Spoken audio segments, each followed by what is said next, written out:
you mean, look, man, I love you, but every time we get together, we start talking doom and gloom, and I fucking shit my pants. And I want to believe that there's a way out of this. I want to believe that there is. I know that I've changed as a human being. There is, and I've got to say this because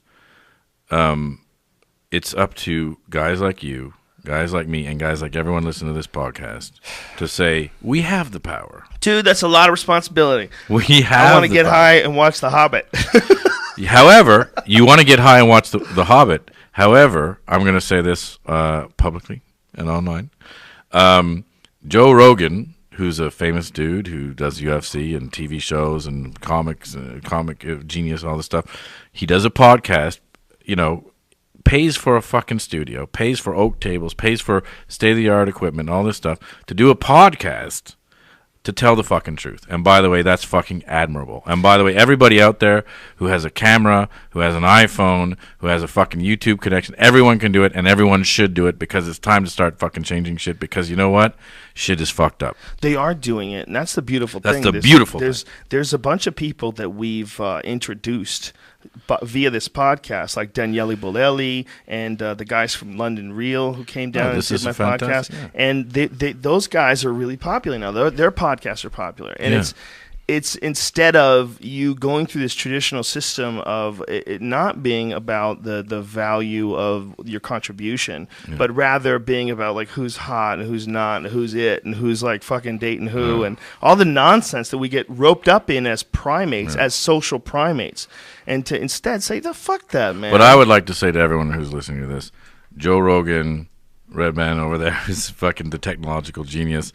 You guys are doing something that is purely democratic, that is incredibly fucking important, incredibly useful. It's the reason why every time I come to LA I do this, because you guys are giving guys like me and everybody else a fucking platform to say, hey, by the way, I don't want to be all doom and gloom.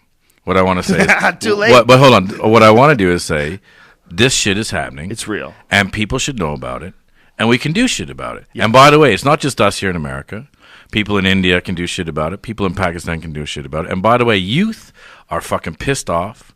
They're upset. The politicians have failed them. The rich are getting richer. The poor are getting poorer. And what we're trying to do is bring back journalism, in the sense that journalism is saying this shit is fucked up, and we collectively have to solve it. Otherwise, you have kids, I have kids. Our kids are going to be fucked. Yeah.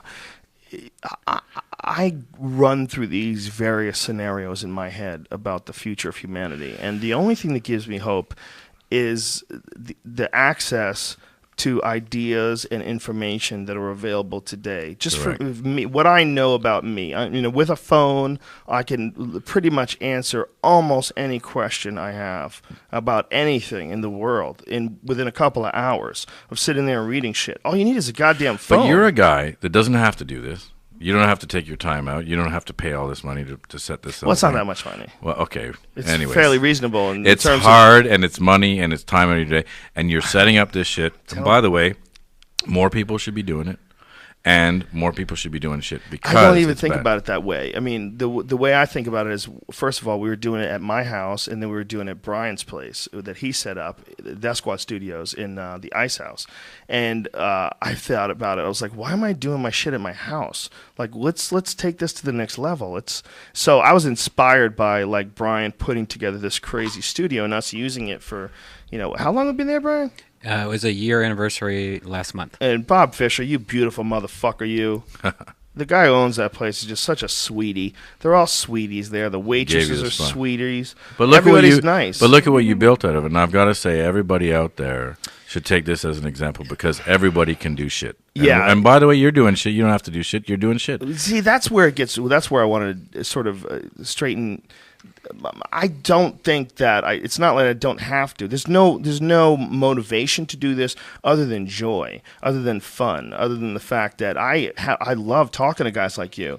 Like how else would I organize a 3-hour conversation with you and I? Right. Like the only way to make it enticing is I have to fucking broadcast it online to get to meet someone like you. Like tomorrow we're doing that John McAfee, the guy, the virus guy who is in Belize on the Run. Yeah. We're doing that guy. I couldn't get to talk to that guy in real life. Why would he talk to me? But you tell more truth here on your podcast than MSNBC and Fox put together, and I've got to say that's the future of journalism. That it's people, regular people like you and me, who actually give a shit and who have actually learned stuff. And because you go around the world and you see shit, I go around the world and I see shit. We see this stuff and we go, hey. This is ridiculous. Yeah. Change is incredibly difficult. It's incredibly difficult for people to change. It's incredibly difficult for systems of government or systems, monetary systems to change. Change is incredibly hard and resisted tooth and claw. And the people that are involved in MSNBC and CNN and all these people that perpetrate all this nonsense journalism, I don't fault them. I don't, because as a guy who's been, this is my position, as a guy who's been in the system of television before, I've been on 2 different TV shows. I was on a sitcom for 5 years, and then I was on Fear Factor for 6 years. I kind of see, I got a pretty good view of the whole system of creating things and the network run. It's insurmountable. It either has to collapse or be absorbed by the internet. Those are the only options. But it, as it stands, is bureaucratic. There's too many people involved. Too much decision making. It's not. It's too It's too expensive and difficult to put together a fucking sitcom. But if you, but hold on. If you look at your audience and you look at what you're doing, and other people like you are doing, you have millions and millions of followers. And I would say this. I would say, look. You have as many, and by the way, more. You have an audience that's actually willing to do shit and willing to participate, and they they tweet and they Facebook and get on the socials. And I would say this is like, if you look at Fox, which is aging at 67, 68, those people are dying and going to die out. This is the future, and what you're doing is you're saying, I'm going to put my flag in the sand. And I'm going to say, you know what? You've been in TV. You've been successful. You're still on TV. You're still successful. You're killing it. But yet still, you'll take your time out of your day to come here and say, we're going to try. We're going to do some funny stuff. We're going to do some regular stuff. We're going to do this and that. But we're going to try to fucking at least say, hey, this is what's going on with McAfee. This is what's going on in Pakistan. This is what's going on wherever. You have me on. You have other people on. And I got to say, look, that is the future of journalism, because that is the only way today that we're going to get to the truth. And I agree with everything you just said, and the reason why I do it is because people like you are out there. The reason why I'm so committed to doing a podcast like this, and the reason why Brian and I are committed to keeping them free, is we benefit from it just as much as everyone else does. We benefit from it from our own conversations. I mean, Brian and I were just talking about simulation theory today. It's because it's been brought up by so many brilliant people on the podcast that we've had these like freaky discussions about it. This podcast has been an incredible fucking thing. Like, I can't ever take. Not only can I don't feel like I can take any responsibility for it. I can't take any accolades for it, because all it is it's really I feel like completely like a conduit, and I feel like if I can tune into guys like you, or I had Les Stroud on last week, Survivor Man, and I've had Alex Gray, the brilliant visionary artist on. Yeah. If I can get a forum where these people can talk through the internet and reach all these other people, like who else has that opportunity? And also, if you had it, you would do it. If anybody else had it, they would do it. If you're thinking in your right mind and you had 1 million people that were paying attention, or whatever the fuck it is now, and you knew some shit, you'd want to tell people some shit. But I'm allowed to say it's admirable, and you can fucking... Oh, listen, that's not nearly as admirable. We're chilling here in the fucking valley. Brian and I are in an air-conditioned studio. You're out there in Mumbai, dude. But what I'd like to say is, life is good, right? Yeah. And our life has been good, and we got to kind of get out of jail free card. When I got out of college, I used to say, I'm never going to live in a house as nice as my parents, or drive a car as nice as my parents. And Gen X, my generation, sort of got a get out of jail free card, but Gen Y is going to have to pay the bill. And in so saying, I think it's our responsibility to say, we know the fucking problems. We know what the fuck's going on. We know that this is a fucking problem, and we have to go out there and say, look, this is a problem. I don't know the solutions. Again, I'm not Jesus on the cross, but at least people. And this is what gives me hope. is that people fundamentally, I believe, are good. And I also believe people are fundamentally smart and people fundamentally want to do the right thing. Well, I think people fundamentally want to be good because love feels better than hate. Yeah. Like if I have a little tiny dispute in my life, I don't know about you, but the way I feel about it, especially if like amongst my circle of friends or amongst people I do business with or work with, if there's any sort of a tiny dispute, there's a ripple in my force, and I don't like it. I don't like that feeling, and I want to resolve it as lovingly and as kindly and as apologetically as I can. I always feel like that. And some people never get to a position where they really feel at peace with their place in the world and how they interact with other people. They can't, whether it's because they're too in debt or they're in a fucking terrible neighborhood or they grew up with a crazy mother. Whatever it is, you took a bad career path, stuck in a fucking abusive job position, whatever the fuck it is that locks you into your reality, your existence. It's very difficult for people that are in a torturous position to look at possibilities and options, and to look at the possibility and options that this might not be the correct way to live life, and that in reality my narrow-minded view has set me on this insurmountable path of ultimate failure, and there's no way to accumulate enough shit in this life if you're a temporary being. There is no way. So if that is the focus of your existence, is accumulate, but that doesn't mean you shouldn't enjoy some shit. Doesn't mean you shouldn't like get a fucking Samsung Galaxy S3 and go ooh, because all that shit's badass too. The reality of like something like when you hear people talk about, I was having a conversation with someone and they started talking about the law of attraction. Oh, it's the law of attraction. You bring it into your life. It's the law of attraction. I'm like, well, yeah, maybe, but maybe babies die in drive-bys too. Like, what's realistic is let's look at this whole thing, the reality that we exist in. Let's look at this whole thing and be honest about it and say we woke up in the middle of a dream. Yeah. The American, whoever the fuck you are, the Japanese man who's 50 years old who wakes up when his alarm clock goes off today and looks at this world. This world woke up in motion. Yes. And the people, there's too many of them, first of all. There's too many of them to ever communicate. That no one understands what the fuck anybody's saying. There's too many different languages. There's no universal acknowledgement of our plight. And we are headed to doom. Ultimately, there's no way, if we continue along a certain path, that it doesn't completely explode in our face. Whether it's overpopulation or whether it's pollution or nuclear disaster, there's a certain amount of stops along the way until the whole thing ends. Well, I think I agree with you, and I think that our generation, yours and mine, has come out of the pond. And we've had a good life, and I love this country because I came down here and built a media. I like your country better. I know. I do. When the shit hits the fan, I'm moving to Canada for fucking sure. I don't even care if it's Montreal. I'll deal with that snow. I'll take it to Toronto. I'll get a snowblower and a warm coat. But the thing is you sit there and you say, we came out of the pond. We realize this shit is happening. Yes, we want to live a good life. I want shit to get better. Precisely because I've had such a good life. And I'm not a doom and gloom guy. No. I'm a party guy. I like to drink. I like to travel. I like to eat. I like to do stuff. I like to learn. I like to go to all these different places. The reason why I'm like, hey, hold on, these guys want to nuke each other. Or, hey, hold on, the world is sinking. Or, hey, hold on, this shit's happening that's going to fuck everybody up, is because I like my life. Is because I like guys like you. Is because I like where we've gotten to date. The problem with it is that you sit there and you say, okay, I don't want the next generation to not have that, to not be able to go outside, swim in a river, go fishing, do all that stuff. And right now we're at literally the sort of breaking point. We're at that inflection point of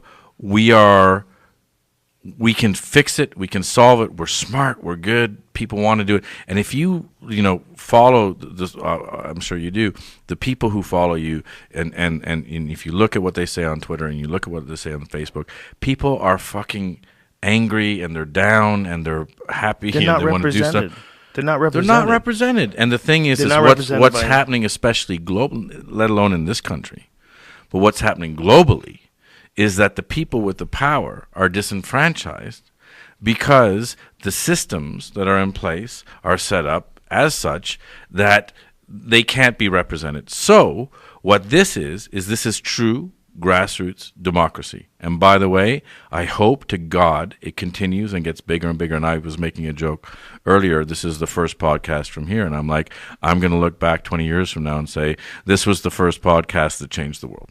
Because this is the root of journalism, which is the root of democracy.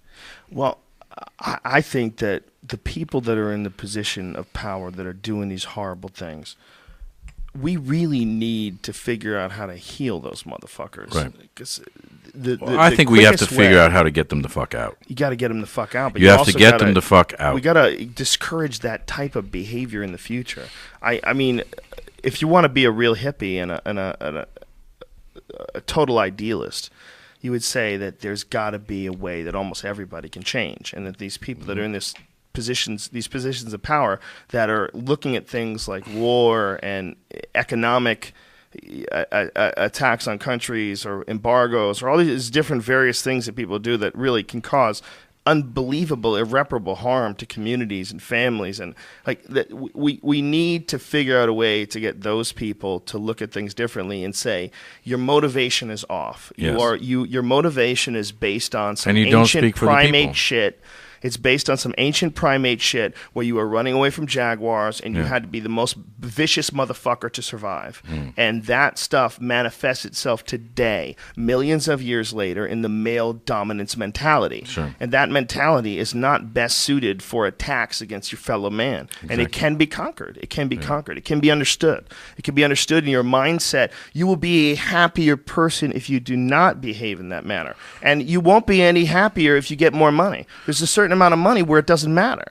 Well, I've got to say also that if you look at it and say, I want real people. I want people like me. Yes. Who have had a drink too many, who've done a few drugs, who've done whatever, who've had a real life. If you have, guys like, Romney, who's like squeaky clean and whatever, I'm like, I don't want a robot representing me. Yes. Because I'm not a robot. I'm flawed and fucked up, and I've been through crazy shit. He's way more flawed than you. Well, see, but the whole thing is I want someone who's human. Well, I want someone who's been through shit and who smoked fucking dope when he was fucking 9 years old. And you want someone who's emerged. I want someone who knows what the fuck is going on. Romney could be saved with mushrooms. Mushrooms and Thai hookers, and just get Romney on a fucking island and just give him some mushrooms and let him understand that this is a fucking dream, man. This is one frame in an infinite movie that goes on forever, and the only control that you have whatsoever is to enjoy it, to increase harmony, to spread love and happiness. And the thing is you were talking about, talking to she-males or talking to Taliban or talking to this or that. The thing is if you just talk to these motherfuckers, everybody has a point. Right. Everyone has a point of view. Everyone has a point.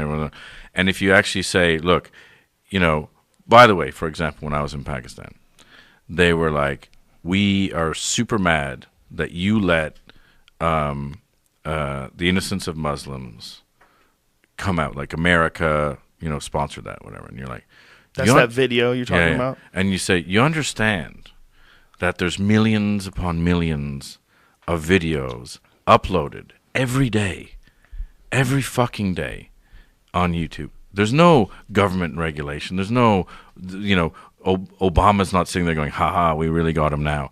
And they could not believe that. They were just like, no, you guys have done this thing, and that's why we're shooting. There were people killed, and there's been, violence because of this, and now there's a whole... because a lot of the people are illiterate, that the imams say, well, America is doing this and this is part of their policy and whatever. And you're like, this was just a bunch of fruitcakes who did a fucking thing. And all of a sudden now people are dying and there's, whole militias being mobilized because of this. And at that point you're like, if people just actually fucking, which I do, I say, look, I'm going to tell you, I live there. I do this. I have two of the most popular channels on YouTube. People just upload shit. It just fucking happens. It's not like government policy. It's not propaganda. It's not this. It's not that. They don't fucking get it. And if you just actually just said, look, dude, here's the way it is. Here's the reality of the situation, which nobody does. That's the whole fucked up thing, is nobody sits there and says, this is actually what happens. This is the truth. Well, you're incorrect. It's not nobody. Shit. It's you. You do it, you motherfucker. Your whole fucking channel does it. What are you talking about? There's guys like you. There's the congressmen that are coming up, like Daniel Seaman, the congressional representative or a candidate rather, who is completely honest and well-read and young. There's a whole group of people that are coming up now. Right. There's a bunch of people that are broadcasting, whether it's the Young Turks or whether it's any number, and Alex Jones to a large extent. Yeah. A lot of what Alex Jones says, although absolutely ridiculed in the 1990s, shows to be true in 2012. I've been Alex's friend for a long fucking time, and a lot of people think he's crazy, and he's fucking crazy. That's why they think he's crazy. But he's crazy in a beautiful way, and he's right a lot of the time, and that's sort of understood now. And there's enough information now that people have their head collectively cocked sideways. Yes. I think the whole United States is like, wait a minute. There's something I tweeted yesterday that someone tweeted me and I retweeted. It was 33 different conspiracy theories that turned out to be correct. Right. And when you go and look at them and you go, wow, okay, this is sort of how it's always been. So what we have to do is figure out how to get these people that are thinking this way in this crazy position of power where whatever group, however many, agree to do something totally immoral. And for profit, I guess, that's really the only real reason when it ever comes down to it. We have to figure out how to reach people like that and to let them know that this is a false pattern. Your mind is locked in some nonsensical thinking that is based on the predatory instincts of animals that had to survive from fucking cougars and jaguars and bears and shit. There is a ruthlessness that's designed into the DNA to make sure that the animal procreates, and that can be overcome. Yes. And that we have to understand that the only way to true happiness is to look at each other collectively as if it's us living another life. You look at every person you meet as if it's you living a completely different life. But also just to and I agree with you 100% because it sounds like hippie bullshit. But you look at you and you say, look, here's a guy, UFC guy, came up, Taekwondo champion, you're a fighting guy, all this stuff. Obviously, we're two guys here sitting here, we're not hippies. But what we're coming to is saying, look, we came up hard, we fought, we did all this stuff. And now we're realizing this shit, and we're saying, hey, we've seen this. We've learned from this is why, to go back to it, is I don't want politicians representing me who don't understand this. Yeah. Which is I came up hard. I came up from the streets. I learned this shit. I learned it the hard way by going to these places. And what I've realized is exactly what you said, which is unless we overcome our base desire, which is I hate you, I'm going to fucking bomb you, we're all dead. We're all dead because now it's not a knife, it's not a gun, it's not an RPG, it's not a tank. It's a nuclear fucking warhead. Yeah.